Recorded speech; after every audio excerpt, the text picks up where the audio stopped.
بسم اللہ الرحمن الرحیم۔ حضور اقدس صلی اللہ علیہ وآلہ وسلم کا ارشاد ہے کہ جس نے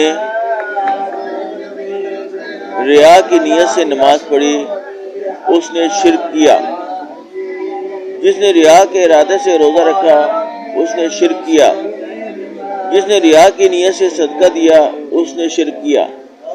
حضور اقدس صلی اللہ علیہ وآلہ وسلم کا ارشاد ہے کہ جس نے ریا کی نیت سے نماز پڑھی اس نے شرک کیا، جس نے ریا کے ارادے سے روزہ رکھا اس نے شرک کیا، جس نے ریا کی نیت سے صدقہ دیا اس نے شرک کیا۔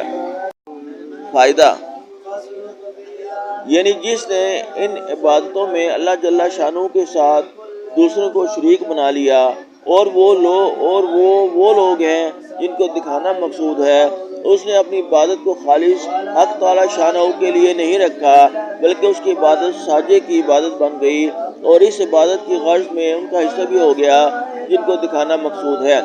یہ بہت ہی اہم چیز ہے، اس فصل کو ختم کرتا ہوں۔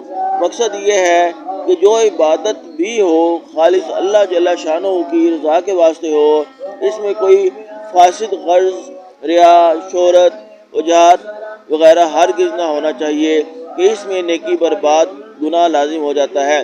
احادیث میں بہت کثرت سے اس پر وعیدیں اور تنبیہیں وارد ہوئی ہیں۔ ایک حدیث قدسی میں حق سبحانہ و تقدس کا ارشاد وارد ہوتا ہوا ہے کہ میں سب شریکوں میں سب سے زیادہ بے پرواہ ہوں۔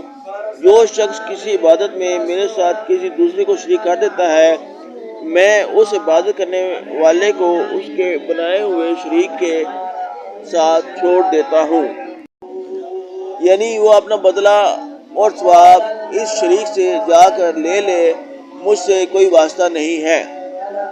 ایک اور حدیث میں ہے کہ قیامت کے دن ایک منادی اعلان کرے گا کہ جس شخص نے اپنے کسی عمل میں اللہ تعالیٰ کے ساتھ کسی دوسرے کو شریک کیا ہے، وہ اس شریک سے اپنا ثواب مانگ لے۔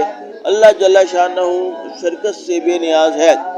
حضرت ابو سعید خدری رضی اللہ تعالیٰ عنہ فرماتے ہیں کہ ایک مرتبہ حضور صلی اللہ علیہ وآلہ وسلم ہمارے پاس تشریف لائے تو ہم لوگ دجال کا تذکرہ کر رہے تھے۔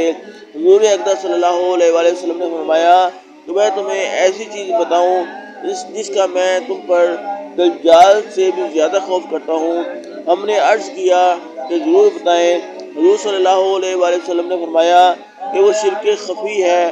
مثلا ایک آدمی نماز پڑھ رہا ہے، اخلاص سے شروع کی ہے، کوئی شخص اس کی نماز کو دیکھنے لگے، وہ آدمی کے دیکھنے کی وجہ سے اپنی نماز لمبی کر دے۔